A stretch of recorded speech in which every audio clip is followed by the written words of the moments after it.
Profesorka Dweková rozdeľuje teda ľudí na ľudí s tzv. Fixným nastavením mysle a rastovým. Ľudia s fixným nastavením sú presvedčení, že to, aké schopnosti majú, je im dané. Že tak sa narodili a nemôžu sa zmeniť. To sú mimochodom ľudia, ktorí často hovoria, ja som už raz taká, hej, ja na toto nemám bunky, toto nie je moja silná stránka a tak ďalej. A s fixným.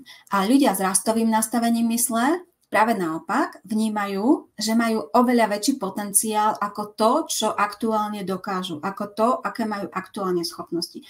A práve preto tí ľudia z tej prvej skupiny s fixným nastavením mysle neskúšajú nové veci, pretože sa boja zlyhania. Sú totiž presvedčení, že to, čo by skúšali a čo nerobia teraz, je niečo, čo vlastne nemajú na to. Hej? A preto sa boja zlyhania a preto vlastne neskúšajú nové veci, preto nejdú do víziev a tak ďalej. Čiže toto vlastne tá nechuť príjmať nové trendy môže súvisieť práve aj s tým tzv. Fixným nastavením mysle.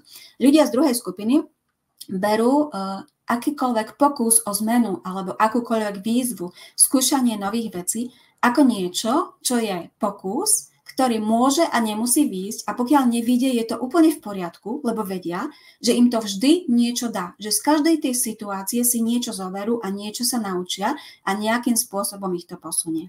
Ne? Takže ono sa to dá krásne prepojiť. Neuroveda, to, ako funguje náš mozog, to, aké máme nastavenie mysle, to sa dá krásne prepojiť a aplikovať presne aj do obliekania a treba aj do toho, ako sa staviame k novým trendom, ako radi alebo neradi skúšame tie aktuálne veci.